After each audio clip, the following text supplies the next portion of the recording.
Hello, friends, and welcome to another reading of The Invisible Man, Chapter 5.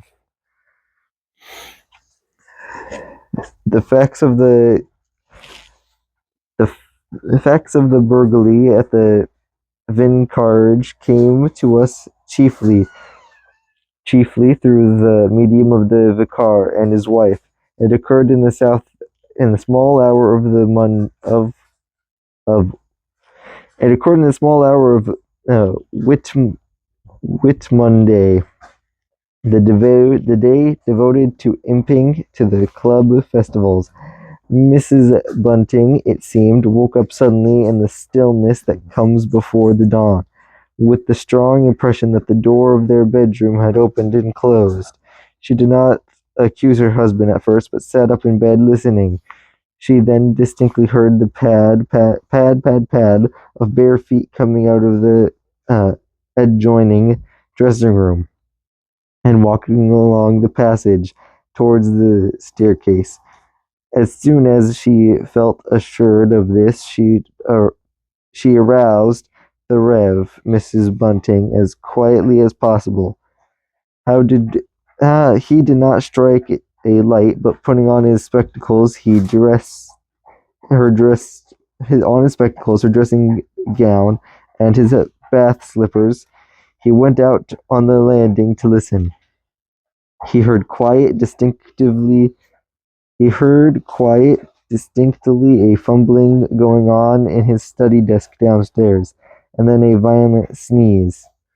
As that, he returned to his bedroom, armed himself with one of the obvious weapons, the poker, and descended the staircase as noiselessly as possible. Mrs. Bunting came out on the landing. The hour was about 4, and the ultimate darkness of the light was past. There was a faint shimmer of light in the hall, but the sturdy doorway yanked impenetrably back. Everything was still except this faint creaking of the stairs under Mr. Burning's treads, and the slight movement in the study. Then something snapped. The drawer was open, but there was a rustle of papers.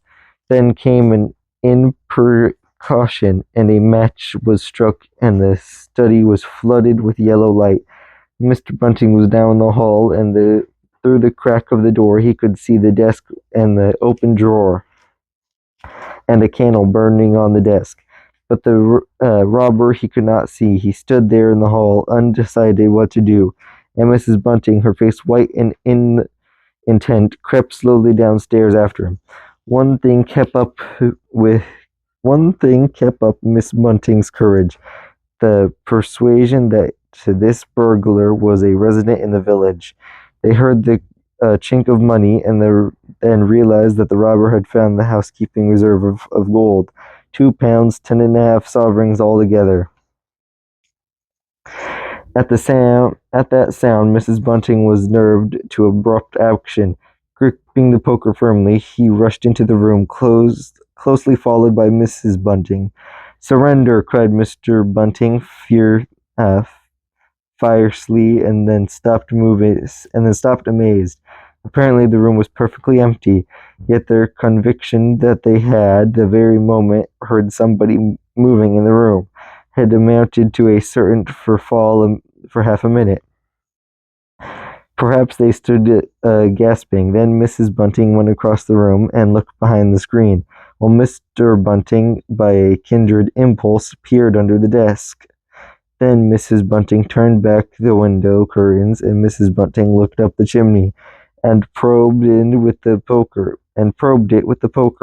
Then Mrs. Bunting scrutinized the wastepaper basket, and Mr. Bunting opened the lid of the coal scudder. Then they came to a stop and stood with eyes irrigating each other. "I could have sworn," said Mr. Bunting. "The candle," said Mrs. Bunting. "Who lit the candle?" "The drawer," said Mrs. Bunting, "and the money's gone." She went hastily to the doorway. Of all the extraordinary occurrences, there was a violent sneeze in the passage. They rushed out, and as they did so, the kitchen door slammed. "Bring the candle," said Mr. Bunting, and led the way. They both heard a sound of bolts begin hastily shot back. As he opened the kitchen door, he saw through the scullery that the back door was just opening, and the faint line of early dawn displayed the dark masses of the garden beyond. He is certain that nothing went out of the door. It opened, stood open for a moment, and then closed with a slam. As it did so, the candle Mrs. Bunting was carrying from the study flickered and flared. It was a minute or more before they entered the kitchen. The place was empty. They refastened the back door, examined the kitchen, pantry, and scullery thoroughly, and at last went down to the cellar.